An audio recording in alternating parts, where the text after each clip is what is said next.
Good morning, Kentucky. Ang lamig-lamig. Mahangin po sa labas. Aalis po ako, may kukunin lang ako. Kunin natin yung ating computer. Kasi tinadtad po ni Ra, winarak yung kaluluwa. Charot. Pinatry natin ipaayos yung ating computer pero motherboard daw. So, better get new one na lang. Pahingin pera. Hindi pa naayos. Baka mag laptop na lang muna ako. Alright, ito po yung nangyari sa kapaligiran. Na umuwi yung ating dudong. Nilinis po niya. Kung na-remember nyo guys, mahaba po yung mga damo dyan. Ayan po, linis na po. Hanggang doon yan sa may poste. Hanggang doon sa dulo ng walang hanggan. Hindi pa, may mga matataas pa doon, no? Tsaka doon. Ay, yung ating prutas. Ang daming bunga pero namatay na siya, besh.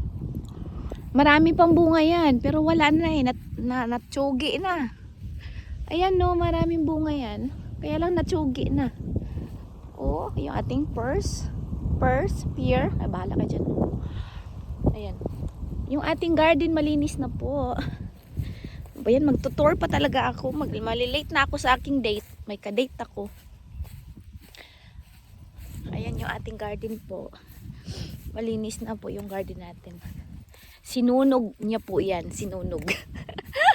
Sinunog niya yung kapaligiran. Ayan. So excited na ako this coming summer guys. Para mag-garden ulit tayo. Ayan, sinunog niya yan. So back to ano na naman kami. Pati yung sa may tubig oh. Na automatic na magtutubig. Sinunog. Walang hiya. Charot. Ayan po, yung ating garden malinis na. And ayan po yung ating kapaligiran. Yung pag nakikita nyo nagsa-silent ako, ayun po yung mga sa likod po ng camera. Ayan po. Yung ating munting tahanan. Alright guys. Tcharin! Ang lamig.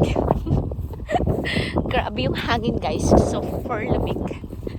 Alis na tayo. At ayun po yung aking kapitbahay. Kala nyo walang kapitbahay ah. May kapitbahay ako doon. Sa dulo ng walang hanggan. Tapos meron din doon. Kaya lang layo. Ito lang yung pinakamalapit. Pero malayo pa rin siya. Malayo pa rin siya no. Natatanaw lang. Ngayon kapitbahay ko. Alright. Layas na tayo. At malamig na sa Jumerica. Mukhang uulan pa ata. Alright, bye! Love ya!